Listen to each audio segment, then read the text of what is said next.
Noon by Henry Kuttner. Narrated by William Skye. This story is brought to you by one of my Patreon backers, Kim Harris. Thank you so much for your continued support.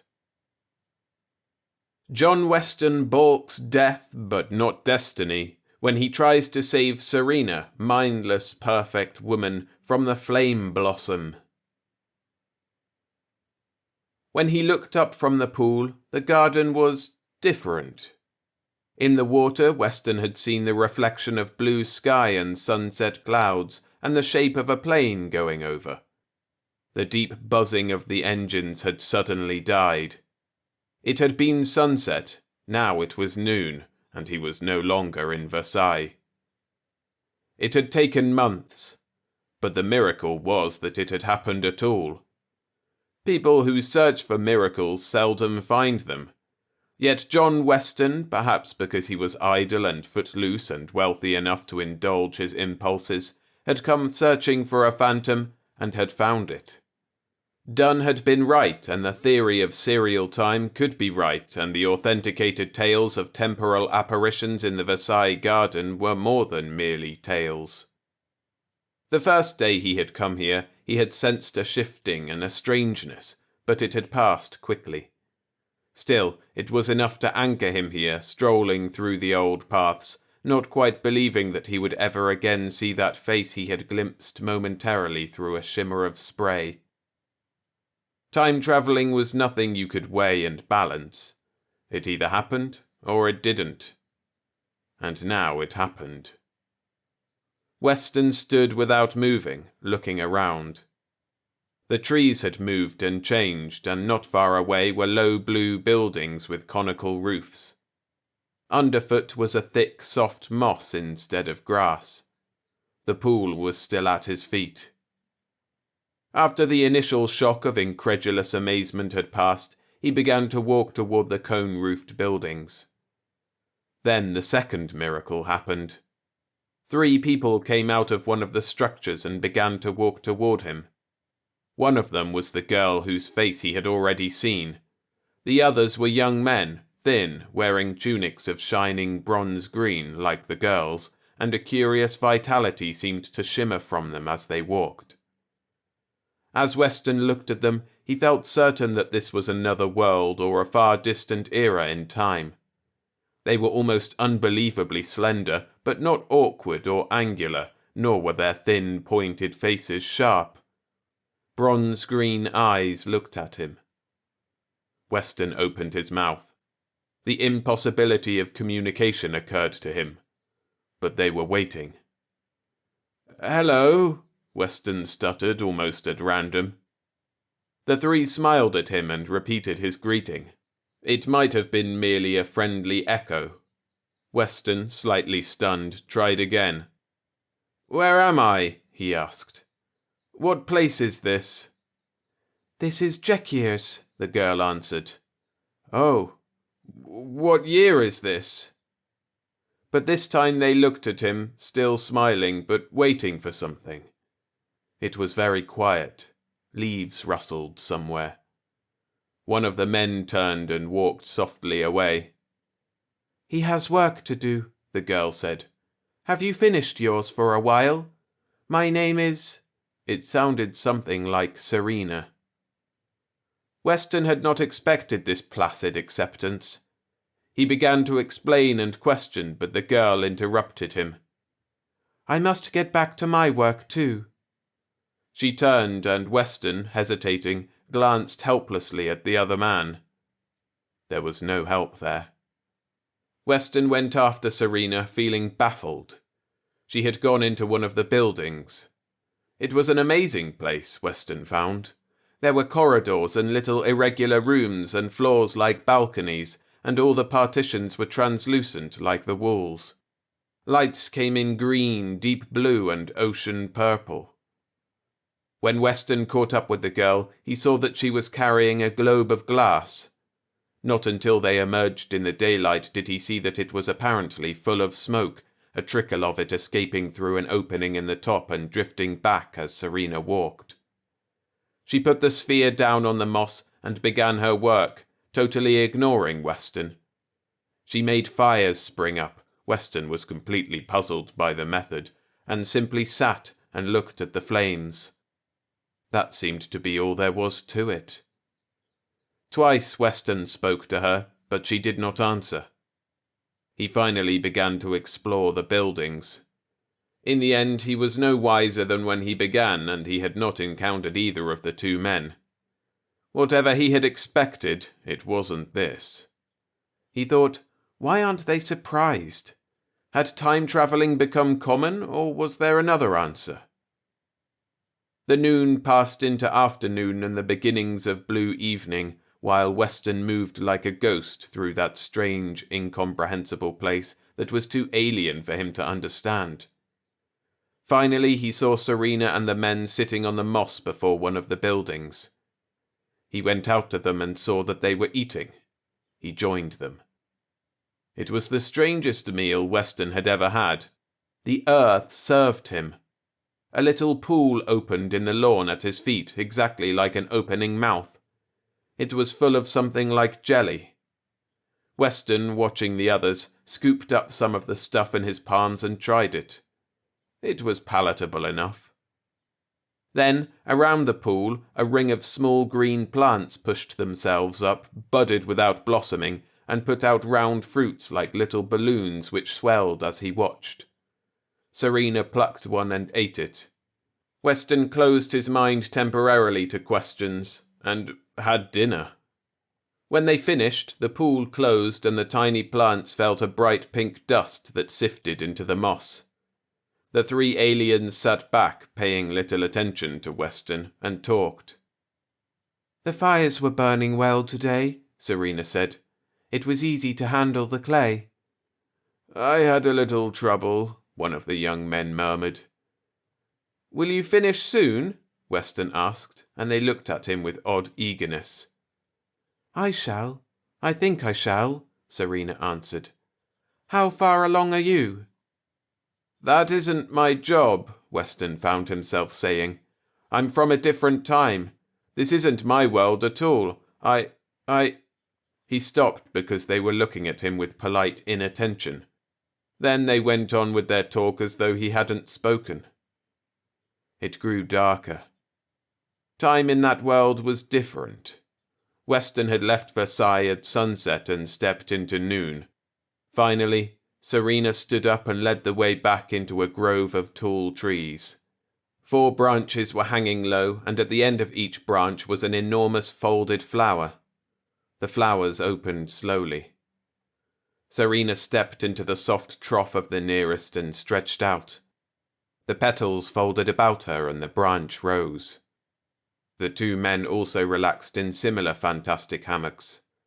1 flower remained. Weston hesitated, alone in the gathering darkness. He had not had a single question answered satisfactorily since he came here. He had met only acceptance. Even this world accepted him without an inquiry. There were now 4 flowers. Perhaps last night there had been only 3. Serena and the men were invisible in their blossom hammocks above Weston's head. He drew a long breath and turned away. He went to the pool that was the gateway back to his own time, but something stopped him from making any definite move toward return. This opportunity might never come again. He had what he had wanted. He was in another time world, but such a world. How could he find out? In the end, he returned to the 4th flower and lay down. The petals folded around him. There was a sweet, cool scent in his nostrils, a warm rocking, and that was the last thing he remembered. The next day, the 2 men tried to kill him. The flowers opened at dawn, and the 4 bathed in a pool of glowing water that felt like silk, and another tiny crater opened in the moss to feed them all. Afterwards, ignoring Weston's futile questions, Serena went away to her work.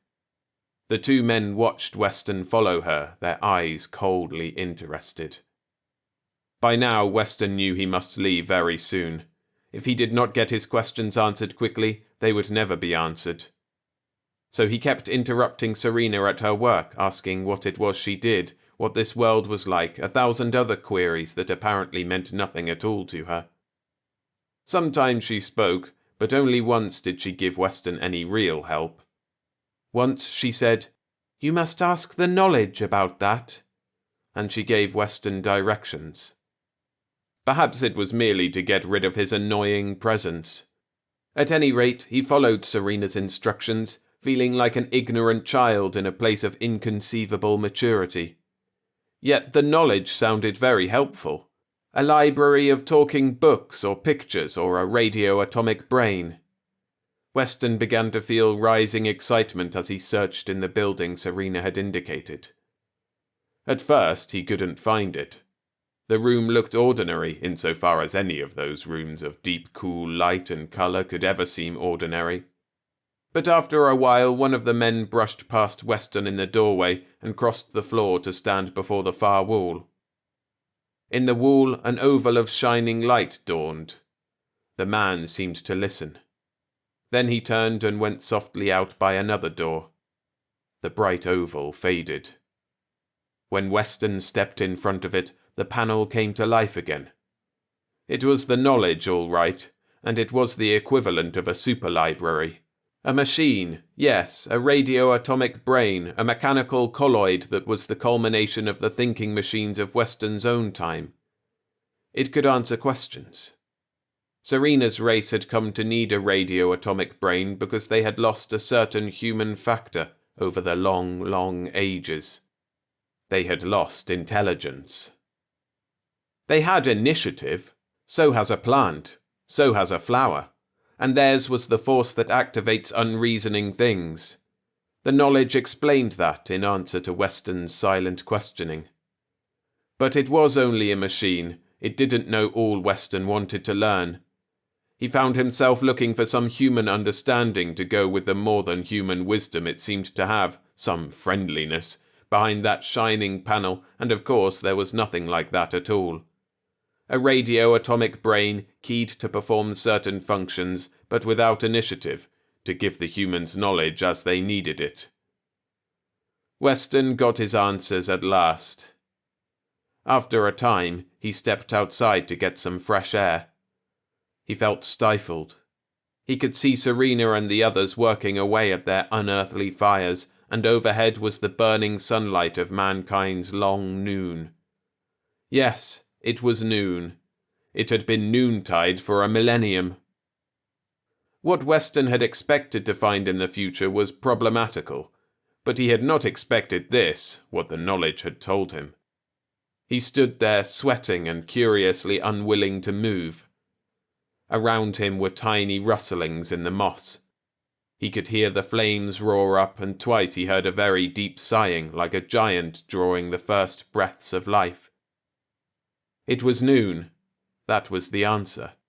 A noon that might have lasted for 1,000,000 years.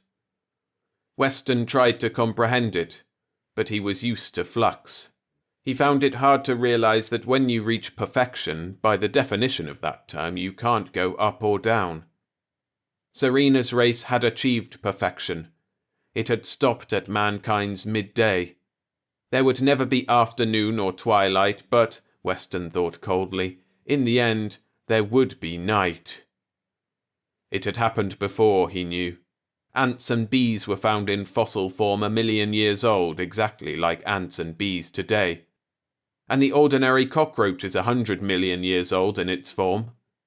When it achieved perfection, absolute adaptation to its environment, it stopped. As the human race had stopped too. Noon. Weston looked for Serena. He still couldn't believe that she was what she was. He saw her working with the two men, and amid the fires a giant figure stood motionless. Weston called to the girl. Noon. He knew now the kind of work they did and why it absorbed them so utterly. He knew that they were creating life. Creating it endlessly, hopelessly, in unstable forms that flickered out or were destroyed as they sprang flawed from the fires. He knew a little of the myriad experiments they had tried and found useless. And perhaps, in a way, he guessed why they worked and why they failed.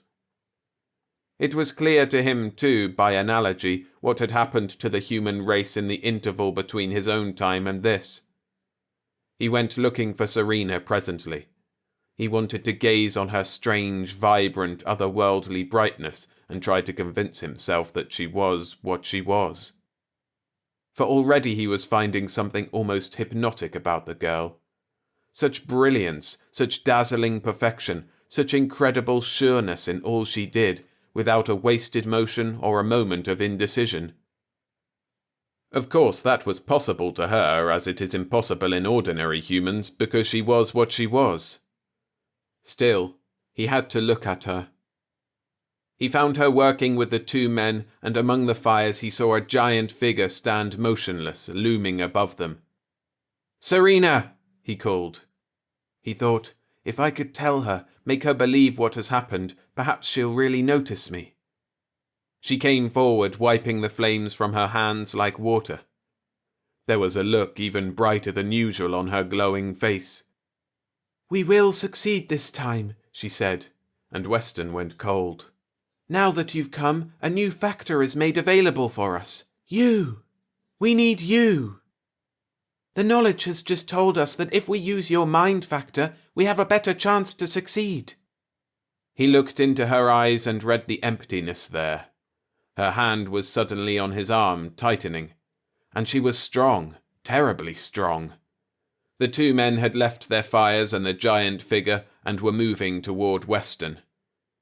He tore free and went running across the moss, running as hard as he could toward the time door by the pool, under the bright, timeless noonday sky. Then, out of the moss, a subtle rustling stirred again, and suddenly Weston felt his feet caught and held. He pitched forward and slid along the ground. When he sat up, he was looking around at a ring of incredible tiny beings, not human or insect or animal. Brightly tinted little beings that shimmered around their edges with an unreal glimmer. As he looked, two of them seemed to dissolve and vanish upon the air. The others, low down in the moss, stood watching with hard, jewel-bright eyes. Experiments. The failures. He closed his mind to the thought. Serena and the two men stood above him, looking down with polite, waiting eagerness. Waiting, he thought, to feed him into the flames and remold his flesh into... Serena smiled and held out her hand. If he could make her understand! Deep panic chilled him. He must play for time. It could be done. They were not really intelligent. He knew that now. He stood up. "Wait," he said. "I'll go with you, but let's make quite sure first. There have been mistakes enough already. Come back with me to the knowledge and listen to what it says when I question it." They came quite willingly. The flock of tiny bright things rolled after them, unreal, shimmering. Weston thought of Eden. The oval window opened in the wall.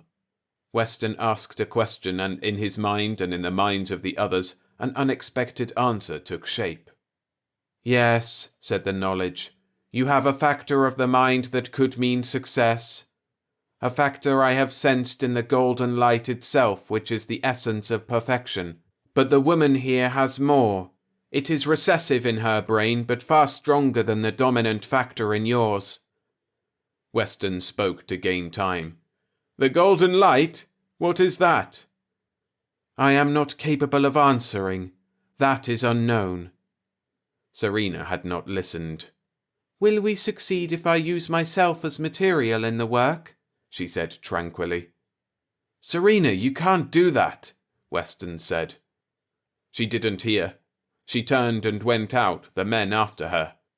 One of the men looked back briefly at Weston, and the cool deadliness was gone from his eyes. For Weston didn't matter anymore. Not to them. He could tell that the personal danger to him had passed. And now that he could have made his way to the time door without hindrance, he did not. He had to see what was happening to Serena. So he followed the three. This time he had a better look at the figure being moulded in the flames. It was a man, a giant more than 8 feet high, beautiful as a god and quivering with half-sentient life. But its eyes were blank. The 3 humans were busy around a new fire they had kindled. Weston stood watching. They completed their preparations. Serena steadied herself on one of the men's arms and prepared to step into the fire. Weston found himself lunging forward in time. He got her by the shoulders and pulled her back. The men glanced at him calmly, incuriously. The fires seethed up. "Serena, you can't," Weston said. "I won't let you." She didn't answer. His words meant nothing.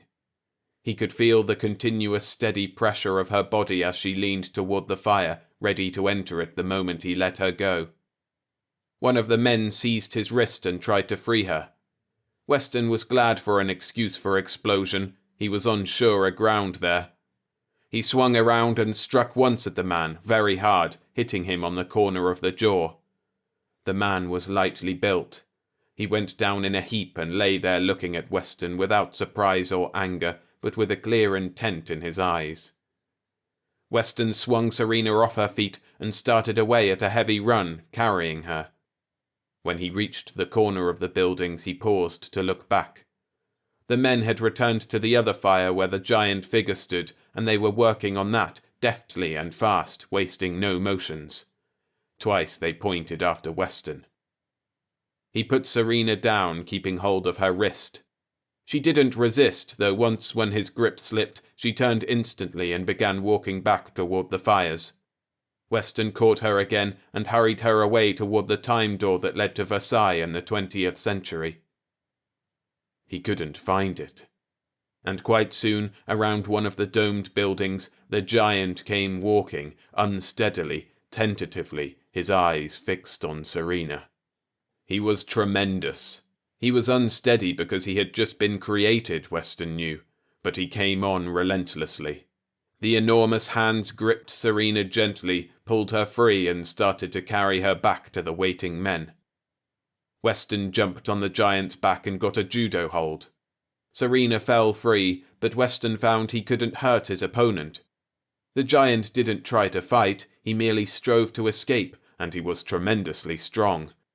It was even possible to feel, under that satiny, pallid skin, that the muscles weren't normal tissue. They were tougher, like heart muscle. The only reason Weston could cope with him at all was that the monster was so new. He hadn't learned to coordinate yet. He had only that single drive, Weston thought, to get Serena. Nothing in the world could turn him from that. And Serena was walking back toward the fires. It was a nightmare.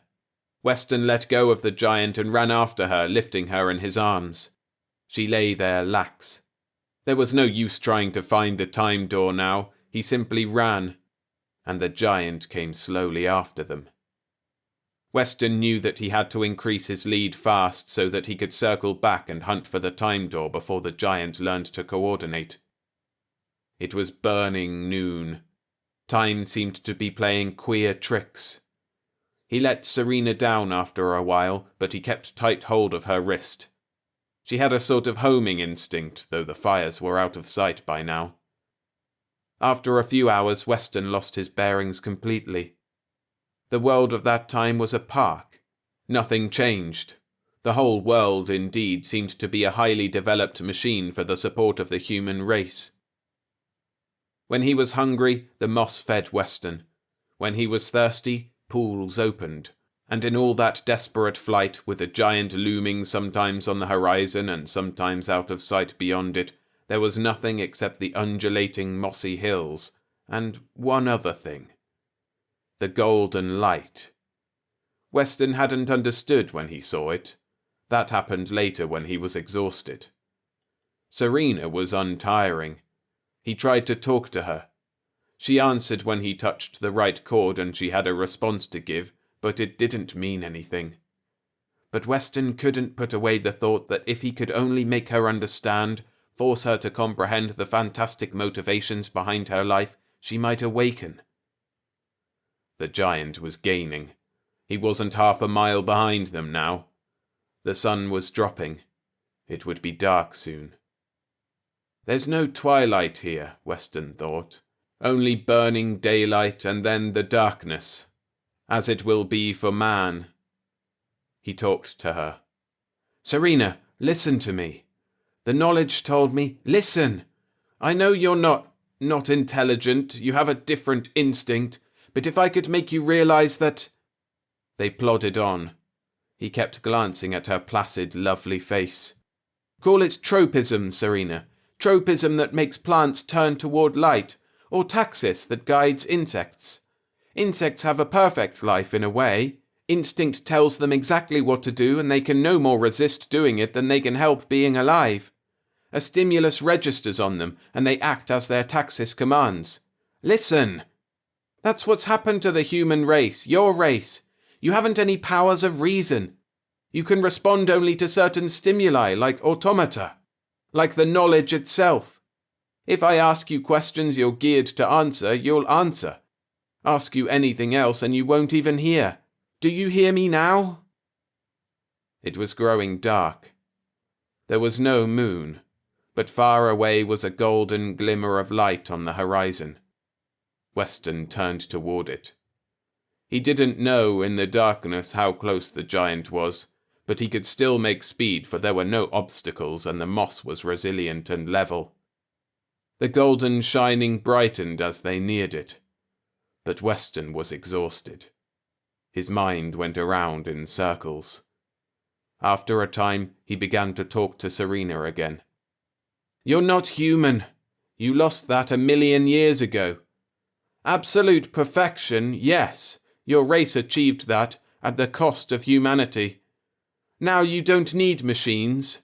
A long while ago you learned to harness natural dynamics, the force of growing things. And eventually the technique of mastering that power was born in you. You have it, don't you, Serena? I've seen you use it. So you didn't need reason. You got yourself a paradise and tailored your very minds to fit. So the answer was stagnation, mindlessness, tropism. Serena, don't you see the race wasn't ready yet for perfection? It still had a job to do. I don't know what, but it must have had. Idleness in paradise must have seemed horrible to your race, or they wouldn't have had to sacrifice intelligence to endure it. He glanced again at her calm, half-visible profile. No response stirred there. You've got to understand. Somebody understood once, a long time ago. The knowledge told me that. A great scientist. I suppose psychological biogenetics would have been his field. He saw that the race was accepting paradise before it had earned it, and so, well, he knew the race was doomed, but he hoped that the search might go on. He set them a job to do. He gave them the job of creating life. That's your tropism, that's your taxis. Your own race is lost and damned, Serena, but you're trying, by instinct now, to create a new race, a race that will carry on where your forefathers lost the way. With natural dynamics and those life fires you kindle, trying for 1,000 years to create a greater race than your own, driven by the impulse born in you, Serena. Ants or bees. Alien. I can't understand you or your race or your world. I have only intelligence. But that's the answer, Serena. I can't let you commit suicide. You'd go back to the fires and walk right into them like a moth. The tropism would make you do that. Serena! Serena! He had been walking in a dream, and suddenly he saw that the light rose directly before them. It was a tall flower of cool, pale flame swaying a little. The shower of gold that came to Danae, it was like that. There were ruins embedded in the moss, as though once a temple had risen around the light. Perhaps it had once been worshipped. It was tall as a man, and it glimmered, and seemed to wait. Weston was ineffably tired, but he knew that a last struggle still lay before him, or rather behind him, for heavy footsteps came out of the dark and the resilient ground quivered a little, and out of the blackness strode the newest life form the last men had created. Weston pushed Serena behind him. He stood there waiting, watching the reflections of the light glimmer on the magnificent pallid body of the giant as he marched forward. And marched past. Ignoring Weston and Serena, the giant moved forward toward the light. Weston stood gaping. The monster never glanced aside. He was trying to touch the light with big, uncertain hands that seemed to strike an invisible barrier between him and the flame. He kept on trying futilely, ignoring Weston. Serena slipped free and went calmly away in the dark, following her homing instinct toward the faraway fires. Weston was dizzy with fatigue. He went after her, watching the giant across his shoulder. The Titan was staring at the light, hypnotized, trying in vain to touch it with his hands. He did not follow. Weston never remembered much about the trip back. He must have slept on his feet, stumbling toward the moss, holding Serena's wrist as she led the way toward the fires that waited for her. They went slowly. Her patience was fathomless and somehow terrible. Late in the morning, they reached the blue buildings again. The men looked up from their work briefly and then bent again over the figure they were moulding.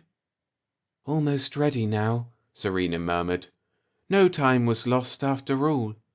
Soon perhaps." Then nightmare. Weston had to exert constant effort simply to keep his fingers locked around her wrist. He was looking for the time gate. But his eyes kept closing and sleep washed up exactly like a tide rising, so that twice he snapped awake in time to see Serena walking toward the fires. He caught her scarcely in time. Perhaps the gateway had moved with the time flow. Perhaps he had simply forgotten its exact location. He searched and searched in a dull, grinding interval of aching exhaustion, all through that terrible noontide of a race that would soon move on into its night, searching for its own destruction. A dreamy sort of horror grew slowly upon him. The men seemed to be working so fast. Their blind tropism, their ancient inbred instinct drove them. Weston stumbled on around the little pool, dragging Serena. Then he was in the Versailles garden, by the pool again, and a plane was droning overhead, and he still gripped Serena's wrist. He had brought her back through time, from noon to morning. And that was his damnation, and hers. South of Suva, a coral island stands in the empty seas. Once there were natives there, Kanaka boys, but not now. There is a walled garden and a deserted house. Already pandanus grows wild, and the lichen and the swift tropical vines are beginning to devour them both. And there is something else, eternal and alien, that stands on the island untouched by the hurricanes that roar yearly along the trades and loose their fury on the islet. The skippers of a few trading ships know that John Weston once lived there. They used to bring supplies, food and equipment and the luxuries a wealthy man need not be deprived of, even though he lives in the middle of the South Pacific. But no ships anchor there anymore. As for the Kanaka boys, no one pays attention to their drunken stories. And they will not go back. They are afraid. Weston lived on the island for nearly 30 years. He was in love with Serena, you see. She was the ultimate perfection of the human race. As man strives for perfection, so in his own way he wanted Serena, to keep her with him always, to bask in that shining, vital glow she radiated. He couldn't understand her, but he couldn't stay away from her. She had never known grief or indecision or despair. So after Versailles, after he had found that nothing else was possible, he took her to the Pacific island. He built her a walled garden there. She knew how to make the moss and the trees grow. The power to control natural dynamics was inbred in her race. She kindled her life fires, and she began to work again. The man lived on the island too, watching Serena, worshipping her, watching her create life and destroy it. Year after year he watched her follow that single taxis.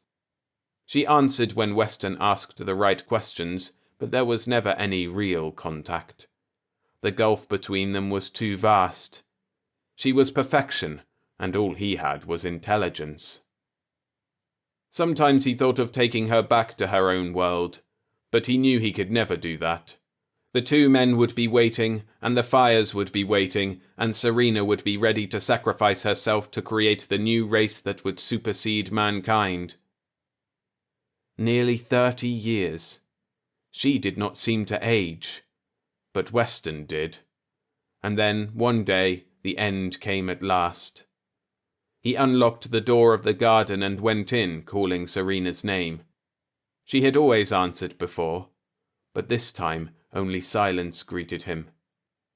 He went down the winding path, and at its end he saw the flame, burning like an unearthly flower, tall, pale gold, swaying in the uprush of its own fire. It lived and burned and waited. He knew then, instantly. Serena was still in the garden, but she was beyond answering. It was success. It was what Serena and her race had been trying for so long to achieve. The new race. She herself had possessed whatever quality it was that had been required. She had, at last, found the right formula for the new life. She was the life, or part of it. Weston stood there watching. He remembered what he had seen so far away in the future, burning in that wilderness of mossy hills. This, then, was why the giant had forgotten Serena and turned to the golden light.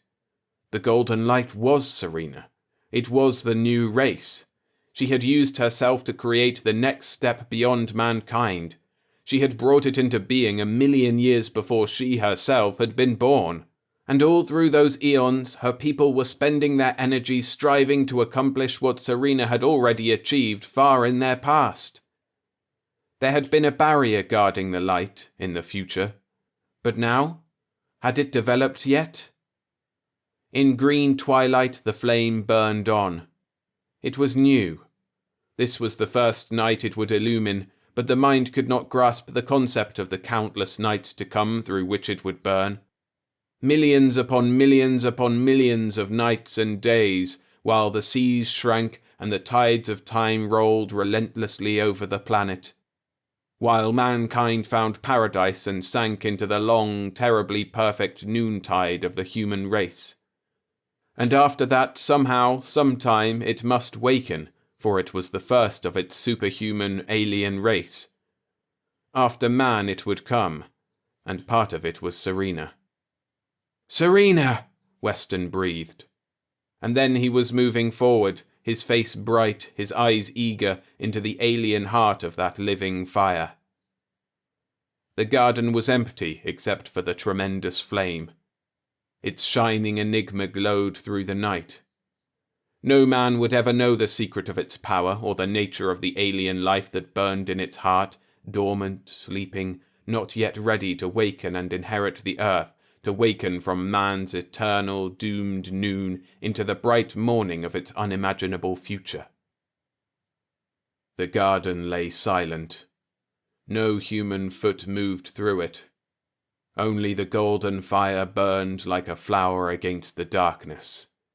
Now there would be 1,000,000 years to wait.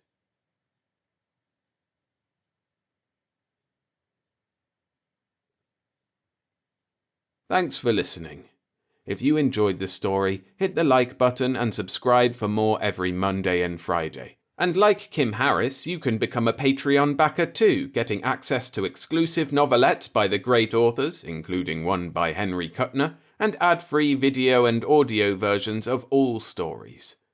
Head to patreon.com/storiesfromthesky_SFF to sign up. Or, staying with the imagination of Henry Kuttner on YouTube, I recommend his story Dark Dawn. A link to my narration of that is on screen now.